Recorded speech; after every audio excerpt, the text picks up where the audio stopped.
Hi മക്കളെ, ഫൈസൽ സാറാണ്.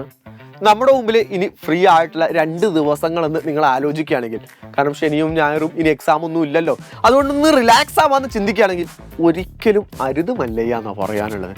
അതിന് കാരണം എന്താണെന്നറിയില്ലേ?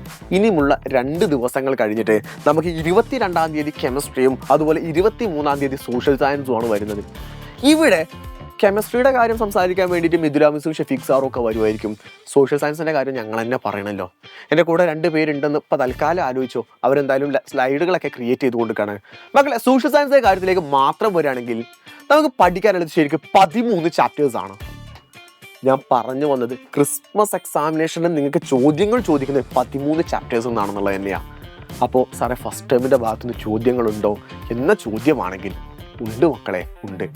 ഏകദേശം 16 മാർക്ക് മുതൽ 20 മാർക്കിന് വരെയുള്ള ചോദ്യങ്ങൾ ഫസ്റ്റ് ടേമിൻ്റെ ഭാഗത്ത് നിന്ന് നിങ്ങൾക്ക് ചോദിക്കുന്നതാണ്. അപ്പോൾ അതുകൊണ്ട് ഫസ്റ്റ് ടേമിൻ്റെ ഭാഗത്തു നിന്നുള്ള 6 ചാപ്റ്റേഴ്സ് നമ്മൾ കൃത്യമായിട്ട് പഠിക്കേണ്ടിയിരിക്കുന്നു. സെക്കൻഡ് ടേമിൻ്റെ ഭാഗത്ത് നമുക്ക് 7 ചാപ്റ്റേഴ്സുകളുണ്ട്. അങ്ങനെ 13 ചാപ്റ്റേഴ്സുകളിൽ നിന്നുള്ള ചോദ്യങ്ങളായിരിക്കും നിങ്ങൾ നേരിടാൻ പോകുന്നത്. അതും പാറ്റേണുകൾ ഭയങ്കരമായ മാറ്റങ്ങൾ വന്നിട്ടുണ്ട്. ഈ പ്രാവശ്യത്തെ 8ാം ക്ലാസ്സിൻ്റെ സോഷ്യൽ സയൻസിൻ്റെ ക്വസ്റ്റ്യൻ പേപ്പർ തന്നെ നോക്കുന്ന സമയത്ത് നമുക്ക് എന്ത് ചെയ്യും, ഒന്നും കൂടെ ഭയങ്കര നെറേറ്റീവായിട്ടുള്ള ക്വസ്റ്റ്യൻസുകളൊക്കെ അവിടെ വരുന്നുണ്ട് എന്നുള്ളതാണ് നമ്മൾ കാണുന്നത്. സോ കൃത്യമായിട്ട് പ്ലാനിങ്ങോട് കൂടെ നമ്മൾ പഠിക്കണം. ആ പ്ലാനിങ് എന്താണെന്നല്ലേ, അതാണ് ഇനി ഞാൻ പറഞ്ഞു തരാൻ പോകുന്നത്. മക്കളെ, ഇന്നത്തെ ദിവസം എന്ന് പറയുന്നത് നമ്മുടെ 19-ാം തീയതിയാണല്ലോ. ഇന്ന് നിങ്ങൾ എക്സാം എഴുതി കഴിഞ്ഞിട്ട് ഇന്ന് നമ്മൾ പഠിക്കാൻ പോകുന്നത് സോഷ്യൽ സയൻസ് ആണ്. സോഷ്യൽ സയൻസിലെ ക്രിസ്മസ് എക്സാമിനേഷൻ്റെ ഏറ്റവും കൂടുതലായിട്ട് വരുന്ന 7 ചാപ്റ്റേഴ്സ്, ബാക്കിയുള്ള 6 ഫസ്റ്റ് ടൈമിലെ ചാപ്റ്റേഴ്സുകളും കൂടെ കൂടിയിട്ട് 7-ലധികം മണിക്കൂറുകൾ വെച്ചിട്ട് ഞങ്ങൾ 3 പേരും കൂടെ ഇന്ന് ലൈവ് എടുക്കാൻ പോവുകയാണ്. ഇത് നിങ്ങൾക്ക് കണ്ടു തീർക്കാൻ ഒരുപാട് സമയം ബാക്കിയുണ്ട്. കാരണം നമുക്ക് ശനിയുണ്ട്, ഞായറുണ്ട്, ഈ ദിവസങ്ങളിലൊക്കെ നിങ്ങൾക്ക് ഓരോരോ ഭാഗങ്ങൾ വെച്ചിട്ട് കണ്ടാൽ മതി. ബട്ട് നിങ്ങൾ സ്റ്റാർട്ട് ചെയ്യേണ്ട ഇന്ന് തന്നെ നമ്മുടെ കൂടെ ഇരുന്നിട്ട് എന്ത് ചെയ്യണം, തുടങ്ങിയേക്കണം. നമുക്ക് ഓരോ ചാപ്റ്റേഴ്സുകളും ഇന്ന് പഠിക്കാം. നാളെ ക്ലാസ്സുകളൊന്നും ഇല്ലാത്തതല്ലേ. ഇന്ന് നിങ്ങൾ ഒരുമിച്ചിരിക്കുകയാണെങ്കിൽ നിങ്ങൾക്ക് ഇതിൻ്റെ ഒരു ഏകദേശം ഒരു ഔട്ട്ലൈൻ എന്ന് വെച്ചാൽ ഒരു റാപ്പിഡ് ആയിട്ടുള്ള റിവിഷൻ അല്ലെങ്കിലും ഒരു ഡീറ്റെയിൽഡ് ആയിട്ടുള്ള റിവിഷൻ ഇന്ന് ഇവിടുന്ന് നമുക്ക് എന്ത് ചെയ്യാം, സെറ്റാക്കിയിട്ട് മാറ്റാം. അത് കഴിഞ്ഞിട്ട് നിങ്ങൾ എന്ത് ചെയ്യുന്നു, നാളത്തെ ദിവസം നിങ്ങൾക്ക് ഏതിലേക്ക് പഠിക്കാം, കെമിസ്ട്രി പഠിക്കാം.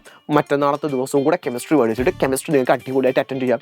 അത് കഴിഞ്ഞിട്ട് നമ്മുടെ 22-ാം തീയതി നമ്മൾ ഏത് തുടങ്ങുന്നു, സോഷ്യൽ സയൻസിൻ്റെ മെഗാ മാരത്തോൺ.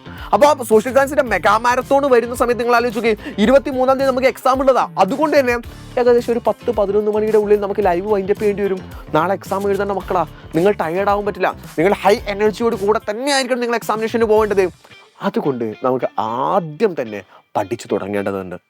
ഇന്നത്തെ ലൈവ് ഒരാൾ പോലും മിസ്സാക്കരുത്. എല്ലാവരും ഉണ്ടായിരിക്കാം. രാത്രി 2 മണിയോ 3 മണിയോ 4 മണിയോ ആയിക്കോട്ടെ, ഞങ്ങൾ അവിടെ ഉണ്ടാവും. നിങ്ങൾ അവിടെ തന്നെ ഉണ്ടാവില്ലേ? കൃത്യമായ ഷെഡ്യൂളോടുകൂടെ, കൃത്യമായ പ്ലാനിങ്ങോടുകൂടെ ഏറ്റവും അവസാനത്തെ സോഷ്യൽ സയൻസ് എക്സാമിനേഷൻ നമുക്ക് അടിപൊളിയാക്കണം. അപ്പോൾ 7 മണിക്കൂറിനെ നേരിടാൻ നിങ്ങൾ റെഡിയാണോടാ?